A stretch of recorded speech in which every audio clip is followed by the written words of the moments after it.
1장 찬양 드리심으로 금요일 예배 하나님 앞에 드리겠습니다.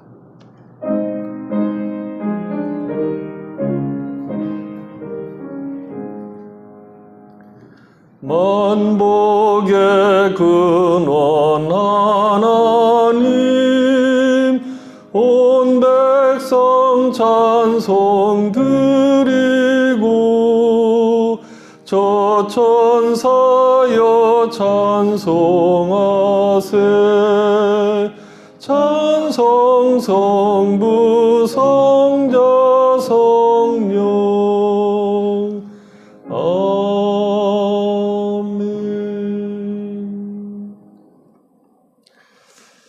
하나님 아버지 감사합니다.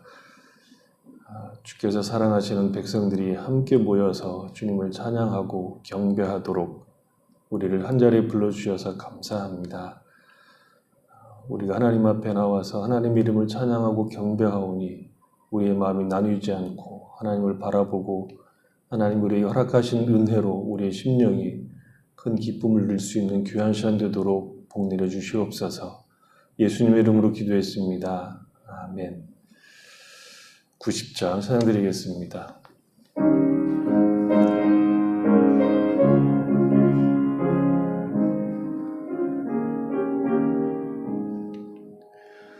주 예수 내가 알기 전 날 먼저 사랑했네. 그 크신 사랑 나타나 내 영혼 거듭났네. 주 내 맘에 늘 계시고 나 주의 안에 있어. 저 포도비유 같으니 참 좋은 나의 친구. 내 친구 되신 예수님 날 구원하시려고 그 귀한 몸을 버리사 내 죄를 대속했네. 나 주님을 늘 믿으며 그 손을 의지하고 내 몸과 마음을 바쳐서 끝까지 충성하리. 내 진실하신 친구여 그 은혜 내려주사 날 항상 보호하시고 내 방패 되옵소서. 그 풍성한 참 사랑을 네 능히 끊을 소냐. 날 구원하신 예수는 참 좋은 나의 친구. 하이델베르그 유리문답 교독하겠습니다. 제12문. 하나님의 의로운 심판에 의하면 우리는 이 세상에서 물론 영원히 형벌을 받아 마땅합니다. 그러면 우리가 이 형벌을 피하고 다시 하나님의 사랑을 받을 수 있는 길은 없는 것입니까? 하나님께서는 하나님의 의가 만족되기를 원하십니다. 그렇기 때문에 우리는 우리의 힘으로든 아니면 다른 사람을 통해서든 하나님의 의를 온전히 만족시켜 드리지 않으면 안 됩니다. 제13문. 그러면 우리 자신은 하나님의 의를 만족시켜 드릴 수 있습니까? 결코 만족시켜 드릴 수 없습니다. 정반대로 우리는 날마다 죄책을 더해가고 있을 뿐입니다. 제14문. 단지 피조물에 불과한 것으로서 우리를 대신해 하나님의 의를 만족시켜 드릴 수 있는 것이 세상에 있겠습니까? 없습니다. 우선 하나님께서는 다른 어떤 피조물도 사람이 범한 죄 때문에 벌하기를 원하지 않으십니다. 게다가 죄에 대한 하나님의 영원한 진노가 얼마나 큰지 그 어떤 피조물이라도 다른 피조물을 구할 만큼 이 진노의 짐을 담당할 수 없습니다. 제15문. 그러면 우리는 어떤 중보자와 구원자를 찾아야 합니까? 참 사람으로서 완전히 의로우시며 그러면서도 모든 피조물보다 능력이 뛰어나신 분, 곧 참 하나님이신 분을 찾아야 합니다. 사도신경으로 신앙 고백을 드리겠습니다. 나는 전능하신 아버지 하나님, 천지의 창조주를 믿습니다. 나는 그의 유일하신 아들, 우리 주 예수 그리스도를 믿습니다.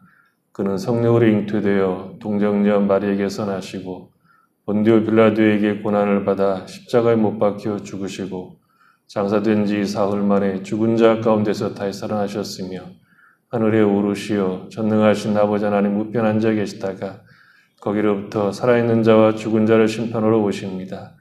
나는 성령을 믿으며 거룩한 공교회와 성도의 교제와 죄를 용서받는 것과 몸의 부활과 영생을 믿습니다. 아멘. 433장 찬양드리겠습니다.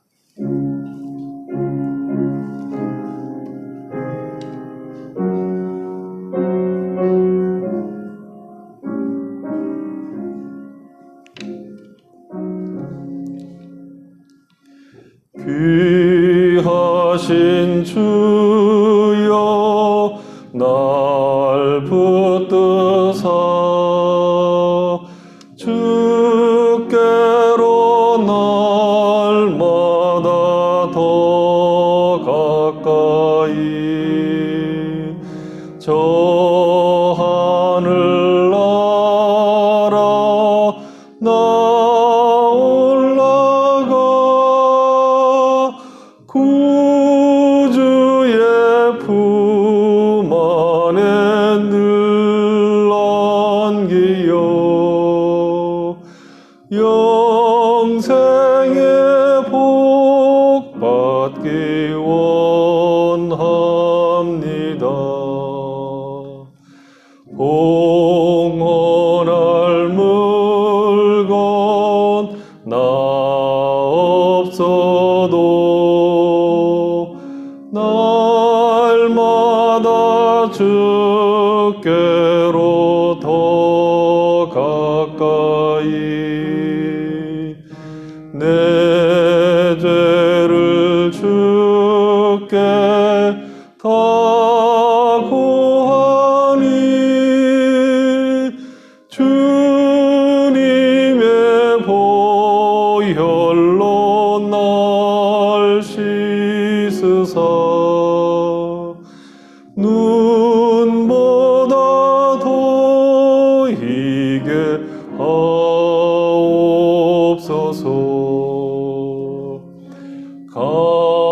간악한 마귀 날 깨어도 주 예수 앞으로 더 가까이 이 세상 속한 그 허영심 또 추한 생각을 다 버리니 정결한 몸 내게 늘 주소서. 이 세상 내가 살 동안에 주께로 날마다 더 가까이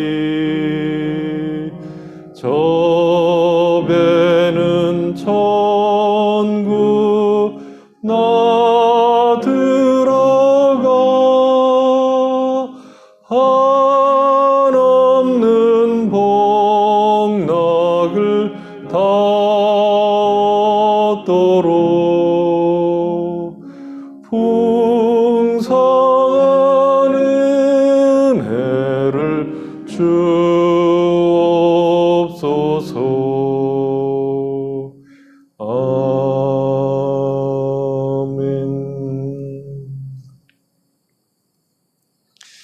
전상철 권사님 기도하시겠습니다. 은혜와 긍휼이 풍성하신 아버지 하나님, 2020년도 12월 남은 이때에 다 같이 하나님을 부르며 이 시간 예배 드릴 수 있는 은혜를 주시니 너무나도 고맙고 감사합니다.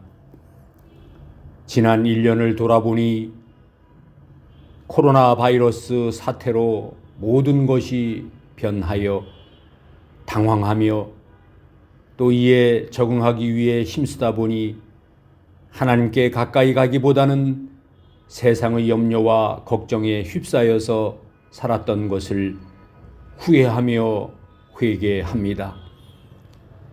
하나님께서 코로나 바이러스 사태라는 큰 바람을 준비하셔서 알곡과 쭉쟁이를 고르고 계셨는데 과연 우리는 알곡처럼 이 바람에 휩쓸리지 않고 믿음을 지키며 신앙생활을 했는지 돌이켜 봅니다. 돌이켜보니 부끄러움밖에 없어서 그냥 주님만을 부릅니다. 주여, 부족하고 연약한 우리들을 불쌍히 여기시고 긍휼을 베풀어 주시옵소서. 남은 주어진 생애 속에서 좀 더 노력하고 애써서 주님께 가까이 가도록 도와 주시옵소서. 우리들은 힘이 없고 연약하여 마귀의 규율에 빠질 수밖에 없사오니 주님께서 붙잡아 주시고 생명의 길로 인도하여 주시옵소서. 그래서 우리 모두가 알곡되게 도와주시옵소서. 올 한 해 주님께로부터 받은 은혜가 만만인데 주님께 드린 것은 너무나도 적어서 부끄러움밖에 없습니다. 주여, 부족한 우리들을 붙잡아 주셔서 받은 은혜에 최선을 다해 감사하며 성도로서 역할을 감당하는 우리 모두 되게 도와주시옵소서. 다음 주에는 아기 예수 탄생을 감사하며 기억하는 절기인데 예수님을 생각하며 몸과 마음을 가다듬어 겸손한 마음으로 주님을 영접할 수 있도록 도와주시옵소서. 성령이여, 이 시간도 역사하시어 정성으로 준비한 목사님의 설교 속에서 주님의 음성을 들어 결단하고 주님께 더욱더 가까이 나아가는 우리 모두 되도록 도와주시옵소서. 구하라 그러면 너희에게 주실 것이요, 찾으라 그러면 찾아낼 것이요, 문을 두드리라 그러면 너희에게 열릴 것이라고 주님이 말씀하셨는데 우리 모두 기도와 간구에 힘쓰므로 이런 응답의 은혜를 받을 수 있도록 축복하여 주시옵소서. 예배의 시종을 주님께 맡기오며 예수 그리스도의 이름으로 기도 올리옵나이다. 아멘.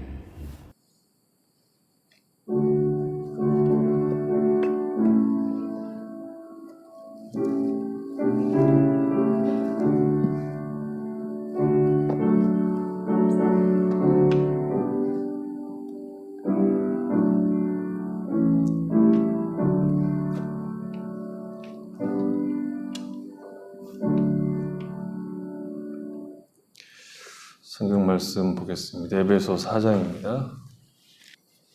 에베소 4장 20절로 24절입니다. 같이 읽어보겠습니다. 오직 너희는 그리스도를 그같이 배우지 아니하였느니라. 진리가 예수 안에 있는 것 같이 너희가 참으로 그에게서 듣고 또한 그 안에서 가르침을 받았을진데 너희는 유혹의 욕심을 따라 썩어져가는 구습을 따르는 옛사람을 벗어버리고 오직 너희의 심령이 새롭게 되어 하나님을 따라 의와 진리의 거룩함으로 지으심을 받은 새 사람을 입으라. 이 시간에 우리 김낭희 선생님 주의 기도 찬양 읽겠습니다.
감사합니다. 같이 기도하겠습니다.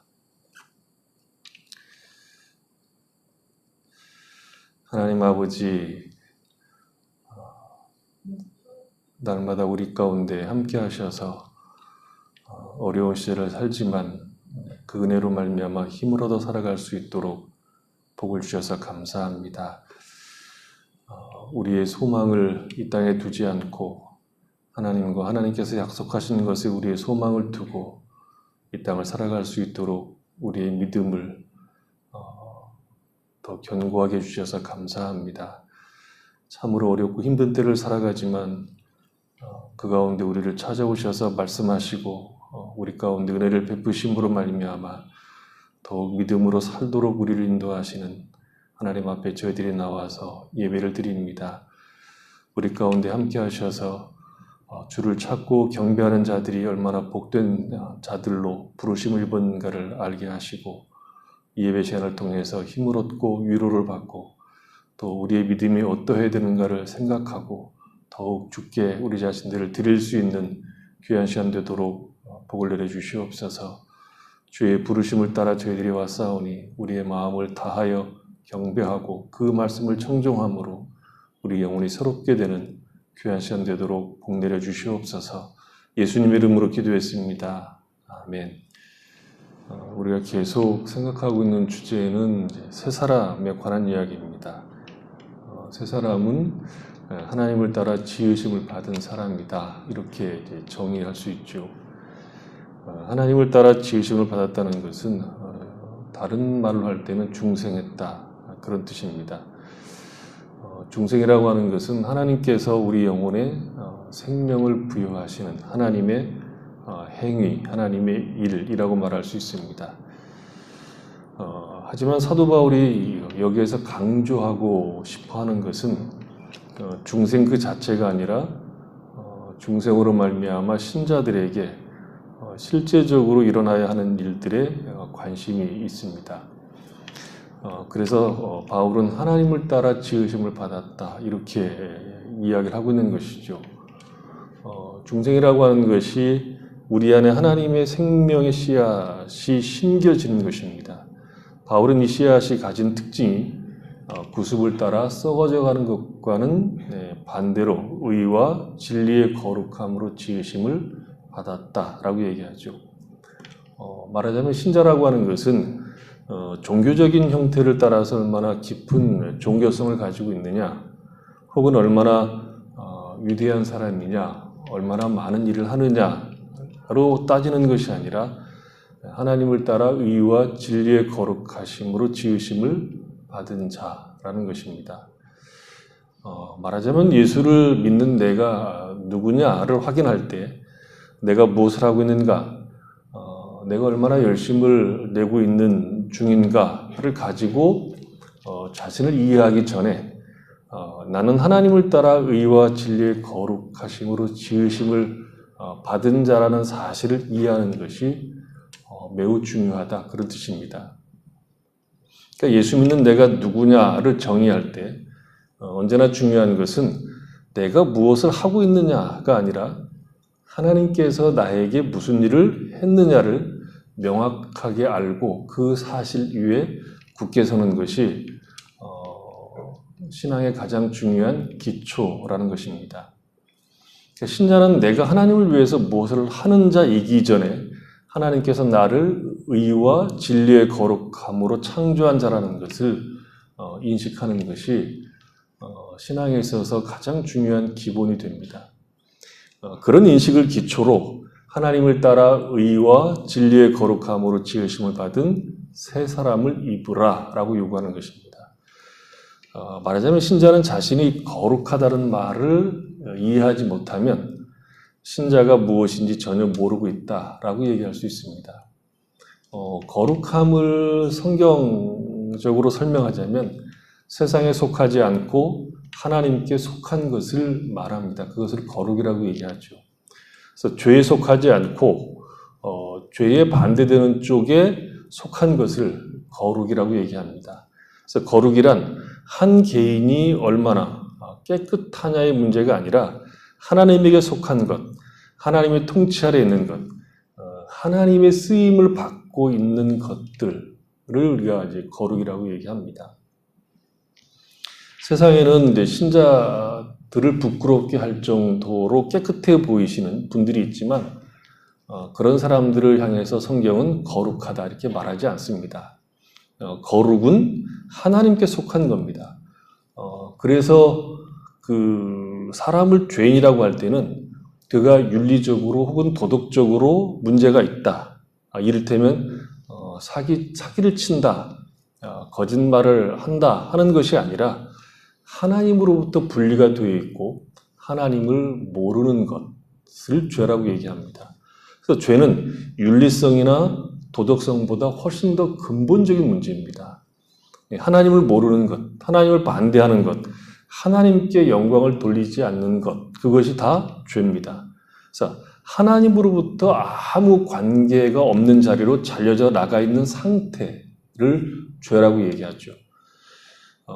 사람이 똑똑할 수도 있고 능력이 있을 수도 있고 윤리적으로 깨끗할 수도 있고 선한 마음을 가질 수도 있습니다.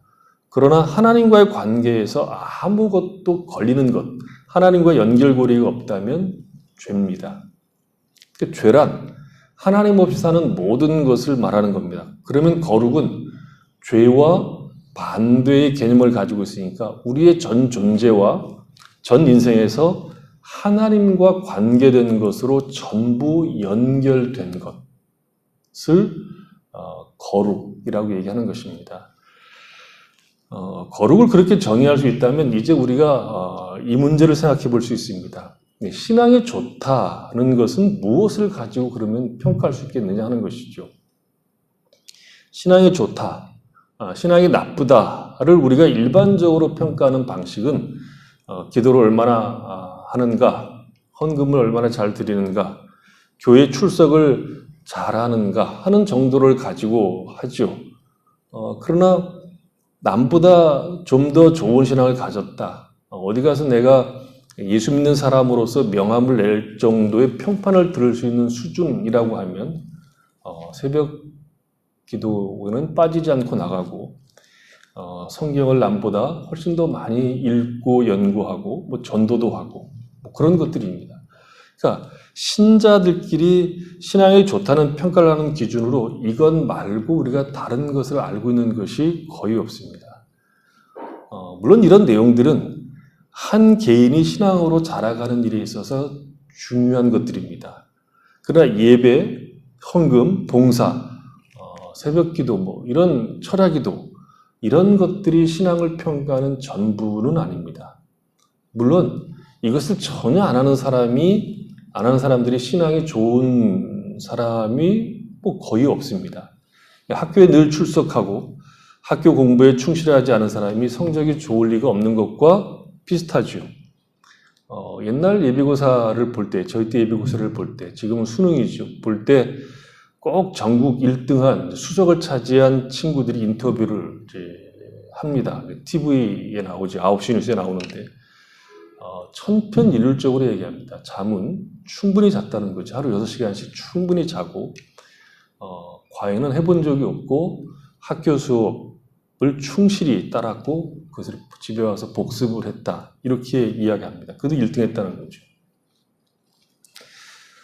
제가 부목사로 있을 때 어느 집사님 집에 신방을 이제 가게 됐는데 이런저런 이제 얘기하면서 그 집사님의 이제 기도 제목이 뭐냐고 물어봤더니 고3 딸이 보충도 안 하고 자율학습도 안 하고 집으로 슉 온다는 거죠. 그러니까 걔는 오후 3시, 4시쯤 되면 집으로 이제 오는 거죠. 그럼 집에 와서 혼자 공부하느냐? 공부도 안 하고 지 할 일하고 그런다는 거죠. 그래서 얼마 있으면 이제 시험 봐야 될 고3이니까 걱정이라고 그래서 기도 좀 해달라고 그래서 가만히 생각해 보니까 학교에서 어떤 학교에서 애를 그냥 보내는 학교가 어디 있습니까? 학교에서 애를 그냥 보내면 얘는 인생을 포기한 애든지 얘를 붙잡아 놨다가는 뛰어내려서 자살할 것 같으니까 아예 가라 그러든지 아니면 공부를 엄청 잘하든지 둘 중에 하나일 것 같아서 제가 물어봤습니다. 도대체 성적이 어느 정도입니까? 그랬더니 전교 1등이랍니다. 어떻게 공부를 해도 얘는 그냥 1등이랍니다. 늘 1등이라고 그러더라고요. 이과 전체 1등이라는 거죠. 이 아이가 연대, 의대 수석인가 차석으로 들어갔습니다. 그런 애들은 가끔 있고 대부분은 열심히 학교 가서 공부를 열심히 해야 그나마 이제 따라가고 대학도 가고 그러는 거죠. 기도하고 성경 읽고 교회 출석 열심히 하고 봉사하는 것을 잘하는 사람들이 신앙이 좋을 가능성이 높은 것이 사실인데 제가 문제를 삼고자 하는 것은 한국 교회가 이것을 신앙생활의 전부처럼 고착화시킨 것이 있다는 겁니다. 신앙적 어떤 형태, 종교적 행위 자체가 신앙 내용이 된 거죠. 그래서 신자가 신자로 산다는 것은 종교적 형태를 얼마나 갖추었느냐의 싸움이었지, 신앙이 그의 인생의 틀로, 그의 삶에서 묻어나는 일로, 그가 무엇을 결정하고 가치를 정하고 목적을 정하는 일로 나오지 못했다는 거지요. 그러니까 기도하고 성경 읽고 예배 드리는 것을 잘하는 것이 신앙생활을 잘할 수 있는 가능성이 훨씬 높은데도 불구하고 이상하게 거기에서 멈춰버린 느낌이 강하다는 것입니다. 그 학교는 성실하게 잘 가고 선생님 말씀도 잘 듣고 수업 시간에 딴짓도 안 하고 수업도 잘 듣고 숙제도 잘하고 속일 썩이는 것이 하나도 없는데 성적은 늘 바닥인 것처럼 보인다는 거죠. 그런 느낌이라는 겁니다.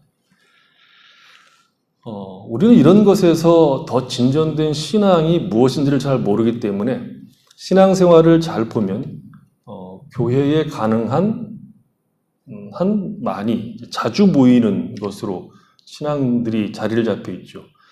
어떤 의미에서 보자면 종교적 형태를 빼고 나면 내가 어떻게 사는 것이 신자로 사는 것인지를 잘 모르니까 교회에 모이는 것으로 안심한다는 거죠. 교회에 자주 모이는 이유가 내가 홀로 있을 때 신자의 정체성을 가지고 내가 지금 있는 그 현실, 내가 마주하고 있는 현실 속에서 예수를 믿는 사람으로 사는 것이 무엇인지 모르니까 교회에 모이는 것으로 자신의 정체성을 확인하고 안심한다는 거죠. 그래서 교회마다 부흥회도 하고 새벽 기도만으로도 안 되니까 특세라는 이상한 이름을 붙여서 기도하고 그리고 거기에 잘 나오면 뭐 상도 주고 그래서 신앙이 좋은 것처럼 착각하게 만들고 성경 공부도 하고 교회에서 제공하는 각종 프로그램을 이수하는 것으로 내가 성장하고 있다. 내가 신자다워진다는 생각을 하도록 만든 것이 아닌가 하는 이제 염려가 있다는 거죠. 교회의 프로그램을 소화하는 것이 신앙의 등급을 올리는 것이라고 생각할 수 있습니다. 우리가 신앙을 점검할 때 학생들이 학교에 가는 것, 수업을 잘 듣는 것으로 평가하는 것이 아니라 시험을 보는 것으로 평가하는 것과 같이 신앙도 내가 종교적인 어떤 일을 하는 것이 기본적으로 중요하지만 내가 고백하는 신앙, 내가 하나님을 믿는 그 믿음이 우리의 삶을 어떻게 바꾸고 있는지, 내가 하나님을 믿는다고 하는 그 믿음이 내가 일상을 살아가는 일에 있어서 무엇을 결정하고 가치를 정할 때 하나님이 주신 그 안목, 그 말씀의 기본을 가지고 결정하고 우리의 걸음을 옮기는가 하는 것에 있다는 것입니다. 천지를 지으신 하나님을 믿고 그 아들을 우리에게 내어주신 하나님을 믿고 주 예수를 믿는다는 것이 우리의 삶을 구체적으로 어떻게 바꿔가고 있는가를 돌아볼 줄 알아야 한다는 것이죠. 예수를 믿는 사람과 안 믿는 사람들의 차이가 가치나 지향하는 목적이나 삶의 태도는 동일한데 세상 사람들은 틈틈이 타락의 자리로 가서 기쁨을 찾듯이 신자들은 종교적 형태의 경력을 쌓아가는 것이 아닌지 하는 염려가 있다는 겁니다. 그러니까 새 사람으로 지음받은 그 흔적들을 찾아보기 어려운데 종교적인 경력들, 말하자면 프로그램들을 이수하고 특세를 하고 금식을 한 경력들만 만드는 것을 신앙으로 착각하고 있는 것은 아닌가 하는 걱정이라는 거죠. 이런 것들은 신앙의 한 부분이고 기초이긴 하지만 신앙생활의 본질은 아닙니다. 더 중요한 것이 있습니다.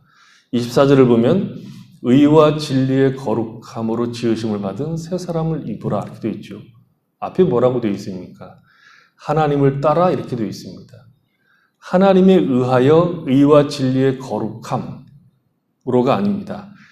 의와 진리의 거룩함으로 지으심을 받은 새 사람이 우리라고 하면 하나님을 이 구절에 넣을 때 하나님에 의해서가 훨씬 더 문맥적으로 부드럽고 유력한데 바울은 하나님을 따라 이렇게 되어 있습니다. 그렇게 얘기했다는 거죠. 하나님을 따라라는 이 말은 첫 번째 창조 때 나오는 말이죠. 창세기 1장 26절에 보면 하나님이 가라사대 우리의 형상을 따라 우리의 모양대로 우리가 사람을 만들자. 그것과 같이 그러니까 하나님께서 처음 사람을 만든 것과 같이 신자들을 하나님이 만드셨다고 얘기합니다. 그것이 신자가 자기가 어떤 존재인가를 이해할 때 가장 중요한 사실입니다. 하나님의 형상이 복구된 자로서 자기의 존재를 이해하고 이제는 하나님의 형상을 따라가는 자들로 이해하는 것이 신자의 신분이 가지고 있는 특징입니다. 말하자면 거룩하게 사는 것이 신자로 부르심을 입은 자들이 걸어가야 될 길이라고 하는 것을 이해하는 것입니다. 그래서 세상과 죄를 가까이 할 수 없게 된 것이고 세상과 죄가 가리키는 가치와 목적에 동조할 수 없고 그들이 있는 자리에 갈 수 없게 된 겁니다. 거룩한 존재가 된 겁니다. 거룩한 존재로 지으심을 받았습니다. 그래서 이제 신자의 생애 속에서는 거룩을 만들어내고 그 거룩을 달성하도록 요구받고 있는 겁니다. 이것이 신앙생활의 가장 중요한 핵심입니다. 신앙생활은 거룩하게 사는 것, 거룩하게 부르신 하나님의 뜻을 우리가 마주하고 있는 현실, 마주하고 있는 세상에서 펼쳐내는 것을 신앙생활 한다고 말하는 겁니다. 신자들은 아주 기본적인 사실에 대한 인식을 다 가지고 있습니다. 공통적으로. 그 기본이라고 하는 것이 뭐냐 그러면 하나님의 사랑과 은혜로 구원을 받았다 하는 것은 다 알고 있죠. 그러니까 우리가 엄청난 사랑과 은혜를 받아서 신자가 되었다는 것은 다 인식하고 고백합니다. 그래서 이제 우리가 할 일은 이 은혜를 갚는 것이다라고 생각하기 쉽습니다. 그 결과로 신앙의 가장 중요한 내용은 이 은혜를 어찌다 갚을까로 생각을 하는 것이죠. 은혜를 갚는 것이 중요한 내용으로 삼는다 하는 것이 잘못된 것이 없는 것처럼 보이지만 사실 여기에 우리 신앙의 허점들이 있다는 겁니다. 예를 들어서 부모의 사랑과 은혜를 갚는 길이 무엇입니까? 돈 벌어오는 것입니까?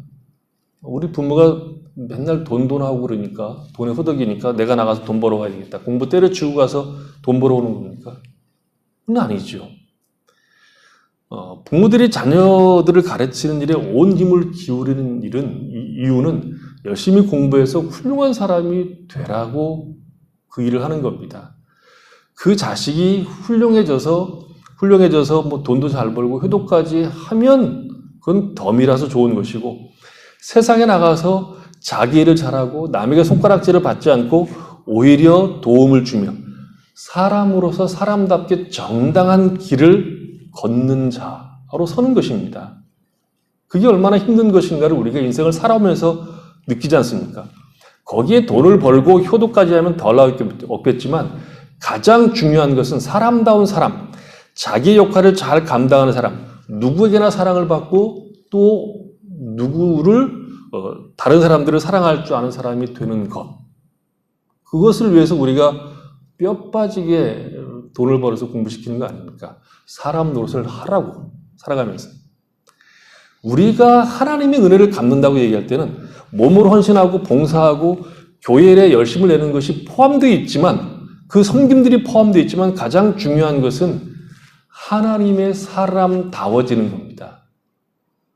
신자란 하나님을 따라 지으심을 받은 자들이기 때문에 가장 중요한 신앙생활이 우리를 부르신 분의 뜻을 따라 하나님의 사람다워지는 것입니다. 신자는 다른 사람이 되어 있습니다. 다른 사람이 되어가는 것이 아니라 이미 거룩한 자들입니다.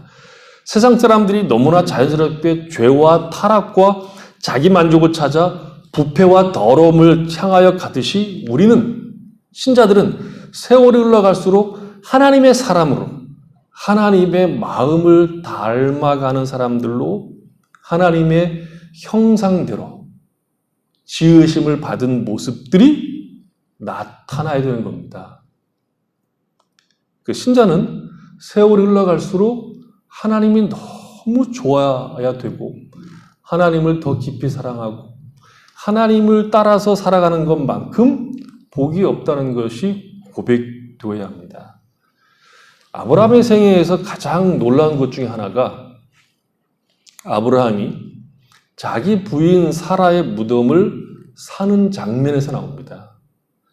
우리가 생각하기에 아브라함은 유목민, 유목민이었죠. 아브라함은 농사짓는 사람이 아니었고 가축을 돌보는 유목민이었는데 그 유목민, 베두인으로서 팔레스타인 지역을 이리저리 풀을 찾아서 이리저리 옮겨 다니면서 산 것이 아브라함의 생의 전부인 것처럼 보입니다.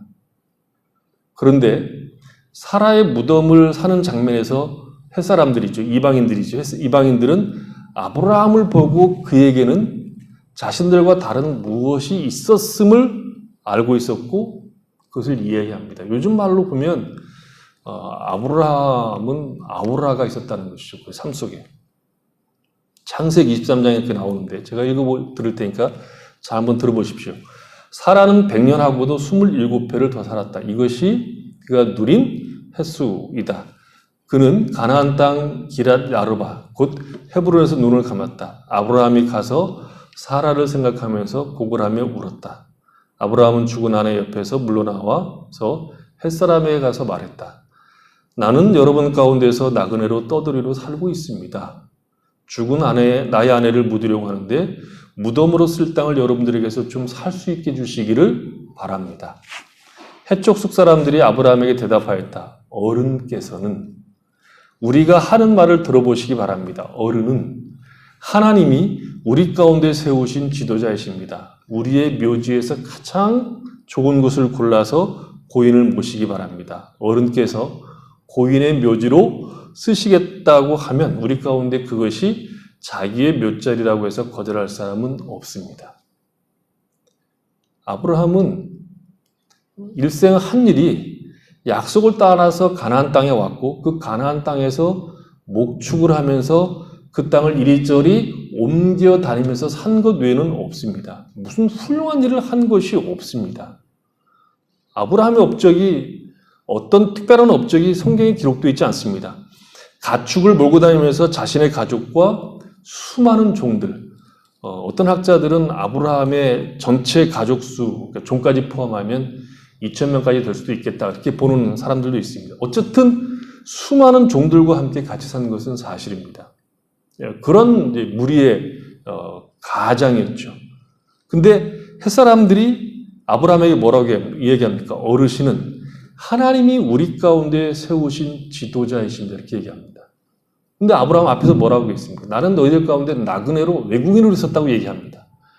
아브라함이 지도자 노릇을 한 적이 없습니다. 그들의 지도자 노릇을 한 적이 없습니다. 그는 해쪽 속에 이장 노릇을 한 적이 없다는 거죠. 그런데 그들은 아브라함을 지도자로 여긴 겁니다.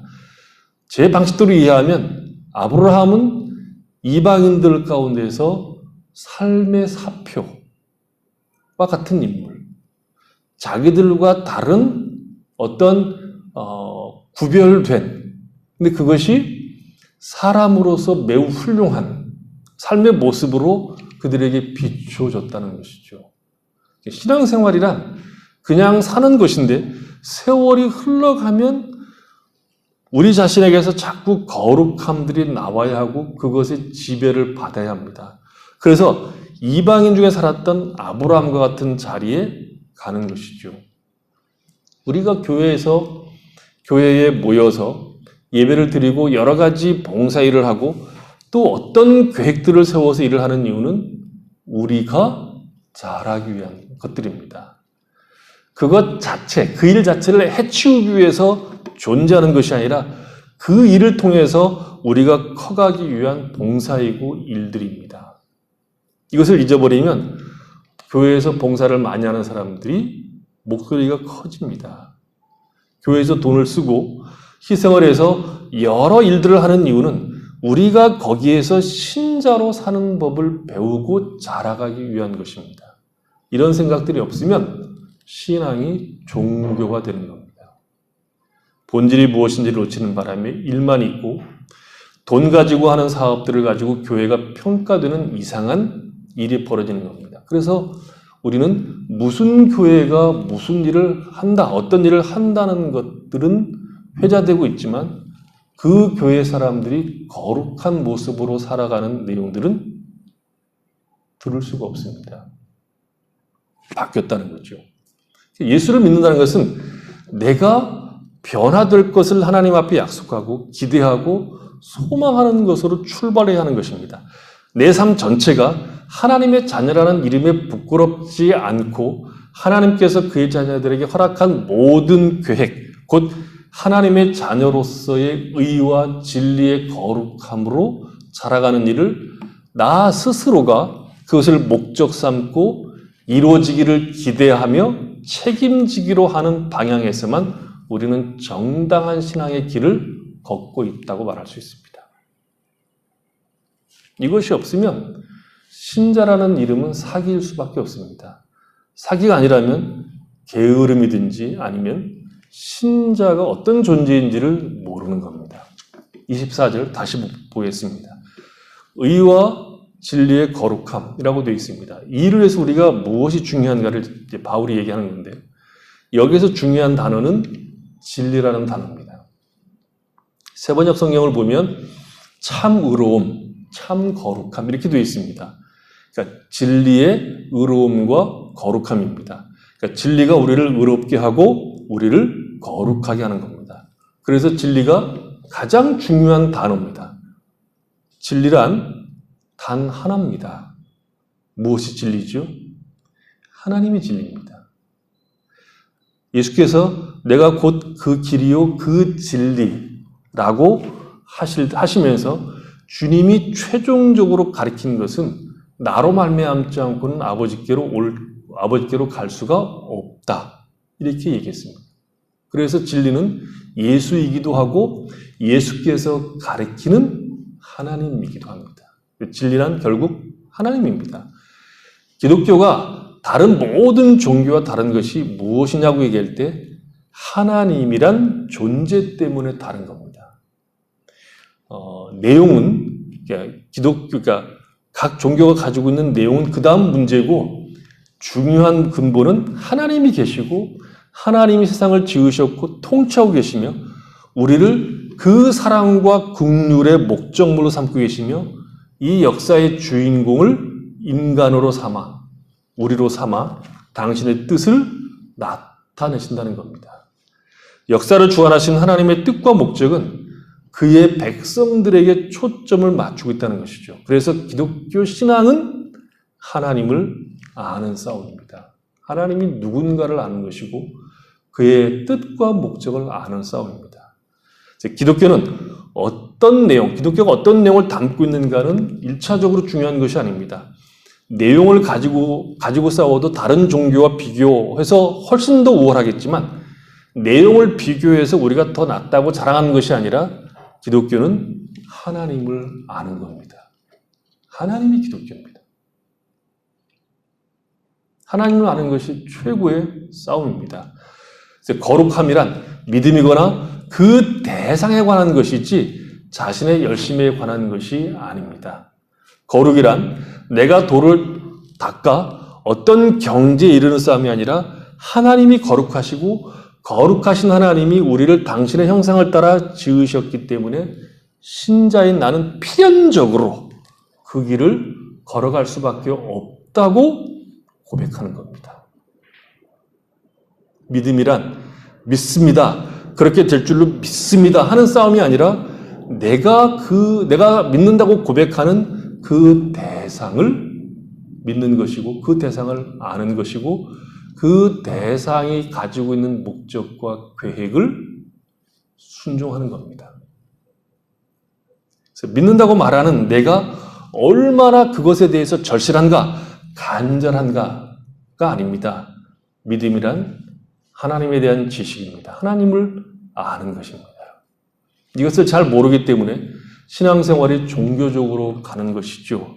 그래서 교회들이 신년 목표나 교회의 목표를 정할 때 성전 건축의 해, 성도 100명을 이루는 해, 선교사를 1000명 보내는 교회로 정하고 있기 때문에 정작 하나님이 우리 각자 개인들에게 어떤 분으로 이해되어야 되고 그분의 뜻과 목적이 무엇인가를 놓치기가 일쑤입니다. 아주 부지기수입니다. 그런 일들이. 그 목표가 신앙이라고 생각하기 때문에 우리를 부르신 분으로 하여금 그분이 우리를 거룩한 길로 걷게 하시는 분이라는 것을 놓친다는 것이죠. 개인적으로도 마찬가지입니다. 다 좋지요, 목표들이. 올해는 성경을 2번 읽어보겠다. 올해는 기도를 매일 30분 하겠다. 그것이 하나님을 아는 일에 초점을 두는 것이 아니라면 오히려 그런 목표들이 하나님을 모르게 한다는 역설이 성립됩니다. 여러분, 우리가 부끄럽고 창피한 기준, 신앙적인 차원에서 우리가 부끄럽고 회개하는 그런 내용들을 보면 대부분 봉사를 조금 했다, 헌금을 조금 띄어먹었다, 기도를 덜 했다, 이런 것들을 게을리한 것을 가지고 하죠. 그것이 나쁜 것은 아니겠지만 하나님을 아는 것, 하나님의 부르심을 따라 살아가는 것이 우리가 우리 자신을 살펴볼 때 살펴봐야 되는 기준인 겁니다. 우리가 얼마나 두려워해야 하며 우리가 얼마나 사랑해야 하는 대상인 하나님을 모릅니다. 두려운 분이시며 거룩하신 하나님이 우리를 얼마나 사랑하고 있는가를 알면 사실은 기독교를 거의 다 아는 것이라고 말할 수 있습니다. 이것을 놓치면 우리는 우리의 신앙이 앞으로 나가기 어려워집니다. 우리가 지금 여기 있는 것, 우리의 결심이고 계획이 전부입니까? 우리가 지금 우연의 연속 속에서 살아가는 것입니까? 내가 내 인생의 주인입니까? 우리에게는 우연이 없습니다. 하나님은 우리를 눈동자와 같이 보호하십니다. 머리카락 하나도 세시는 분입니다. 여러분, 그렇게 하나님을 알고 계십니까? 우리는 우리의 필요한 것 때문에 그 필요한 것 중에는 불안한 것도 있죠. 불안함을 벗어버리고 완전함으로 나가기 위해서, 그리고 내가 안정성을 가지고 또 내가 그 필요성 때문에 기도하는 것 외에는 기도를 잘할 줄 모르는 신앙일 수 있습니다. 아닙니다. 거기에서 더 나가야 됩니다. 하나님을 알기 위해서 애쓰셔야 됩니다. 내 모든 삶을 결정하고 방향을 잡고 움직이게 하는 것으로 하나님을 아는 자리까지 가야 하는 것이 신앙입니다. 우리를 의와 진리의 거룩함으로 지으신 하나님을 아는 겁니다. 그것을 알면 새 사람이란 결국 하나님을 따라 지음받은 그 형상을 드러내는 자로 존재하는 것이 가장 큰 책임이요 기쁨인 것을 알게 됩니다. 그것이 신앙의 가장 핵심인 것을 알게 된다는 거죠. 세상에 염려할 것들이 넘치고 우리의 삶이 고단한 것이 사실이지만 그런 가운데 우리가 우연히 던져져 살아가고 있는 것처럼 보이지만 우리는 하나님에게 외면당한 적이 없고 하나님이 우리를 모른다고 한 적이 없는, 우리가 사는 모든 것을 보시는 하나님께서 우리의 삶을 인도하심을 믿고 우리는 그가 지은 대로, 그의 형상을 따라 지은 대로 의와 진리의 거룩함을 따라 새 사람을 입는 그 기쁨에 자신을 던져 놔야 되는 겁니다. 하나님의 존재와 그가 지으신 피조물로 서 있는 나를 지으셨을 뿐만 아니라 이 세상을 지으시고 우리의 인생을 설계하사 그 속에서 하나님이 이 천지를 통치하듯이 나를 통하여 다스림으로 하나님의 사람들이 세상에 존재하고 있음을 보이시기를 기뻐하시는 하나님을 따라 새 사람으로 살아갈 때 놀라운 일이 벌어지는 것이고, 그것에서만 신자는 자신의 신자된 자의 정체성과 기쁨과 기적을 맛보게 되는 겁니다. 놀라운 일을 하려고 하지 말고 하나님을 따라 지으심을 받은 새 사람으로 살아가셔야 됩니다.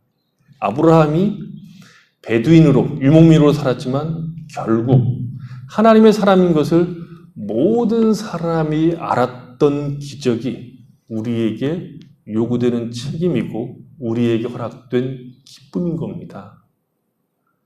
큰 일을 하라고 하는 것이 아니라 하나님의 사람으로 살라는 겁니다. 아브라함이 무슨 큰 일을 했습니까? 없습니다. 아브라함은 큰 일 한 적이 없습니다.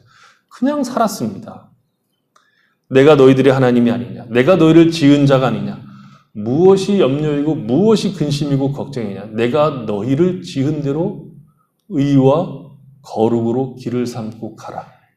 그 일에 실패하지 않게 내가 너와 함께한다. 거기서 우리는 승리할 것이고 하나님을 볼 것이고 하나님의 친구로서 세상 앞에 드러나게 될 겁니다. 대충 종교성으로 우리 신앙을 때우려고 하지 말고 열심히 하는 것들이 종교성으로 멈추지 말고 하나님을 아는 일에 힘을 기울이셔야 됩니다. 하나님을 따라 우리가 어떻게 지음받은 존재인가를 깨닫고 하나님이 우리를 지으신 그대로 의와 진리의 거룩함을 지으심을 받은 새 사람으로 사는 인생의 복을 우리가 잡으셔야 됩니다. 그것이 신앙의 가장 중요한 핵심입니다.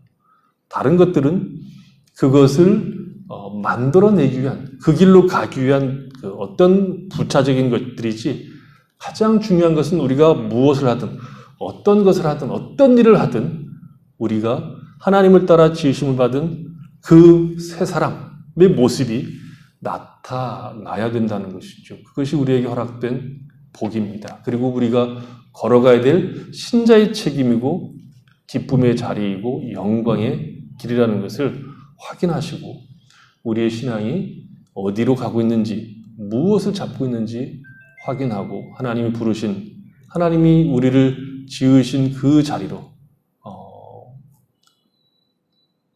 순종하고 걸어가는 성도들이 되시기를 바랍니다. 기도하겠습니다.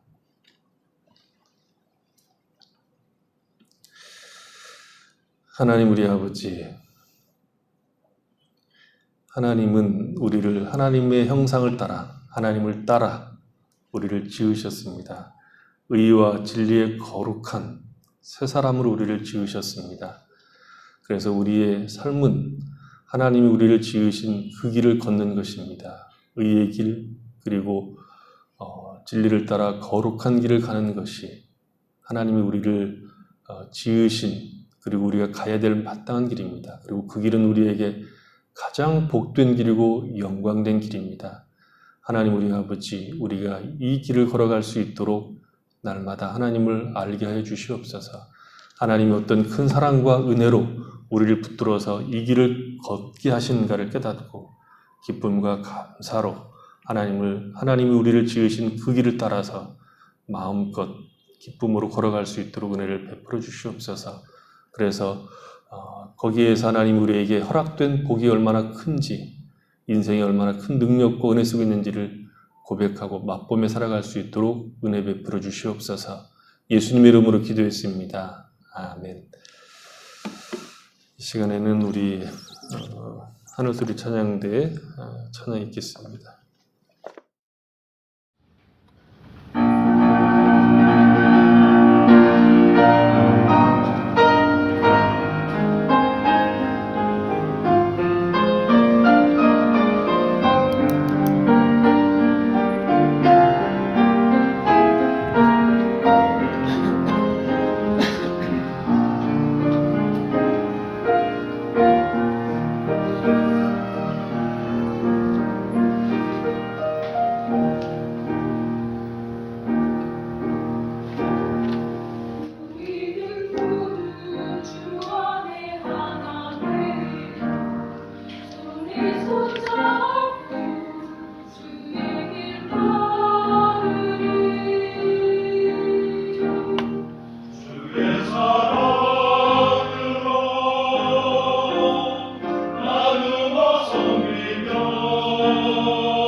기도하겠습니다.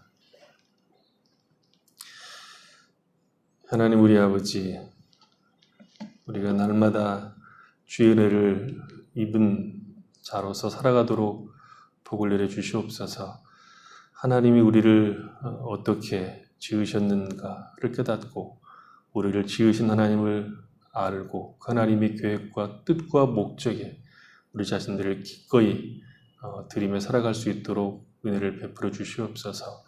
그래서 하나님을 따라 지으심을 받은 의와 거룩함이 우리의 삶의 모양으로 나타날 수 있도록 복을 내려 주시옵소서.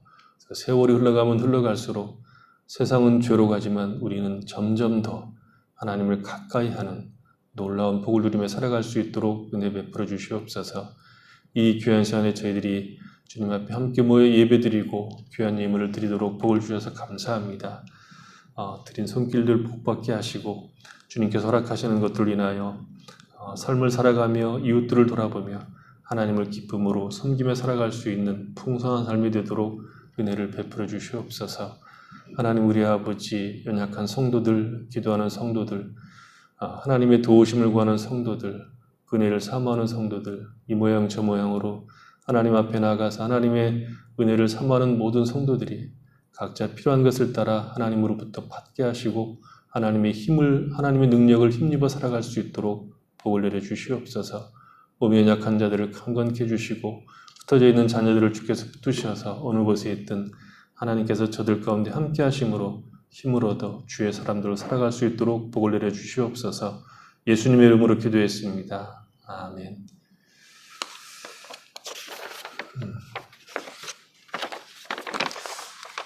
벌써 12월 다 가고 그래서 내년 다가옵니다. 2020년은 아주 희한하게 이제 지나가고 2021년은 어떻게 우리에게 소망이 있을까 그런 생각이 이제 들지만 2021년이 다가오고 있습니다. 한 해를 잘 마무리하시고요. 다음 주는 성탄 예배로 드립니다. 성탄 예배를 각자 집에서 희한하게 드리겠지만 그래도 우리 예수님 오신 날을 기억하면서 말씀 묵상하시고 기도하시면서 보낼 수 있기를 바랍니다. 영상 예배 잘 들어주시기 바라고요. 그리고 페이스북 글을 잘 읽어주시기 바랍니다.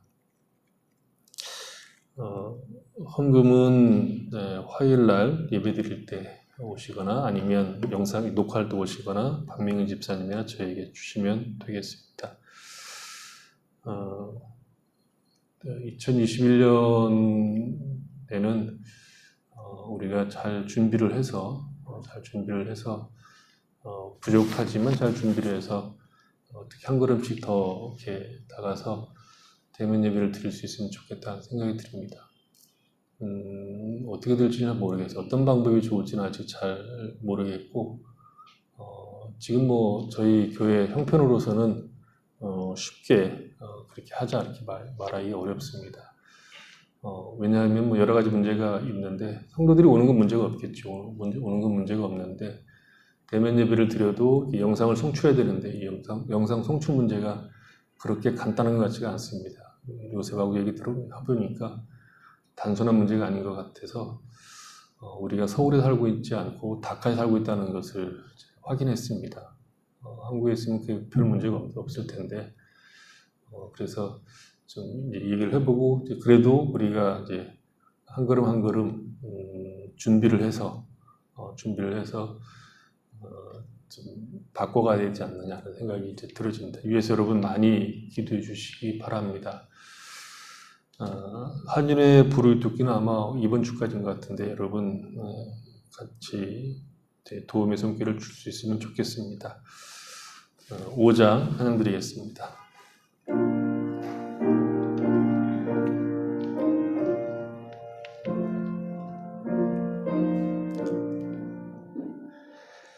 이 천지간 만물들아 복 주시는 주 여호와 전능성부 성자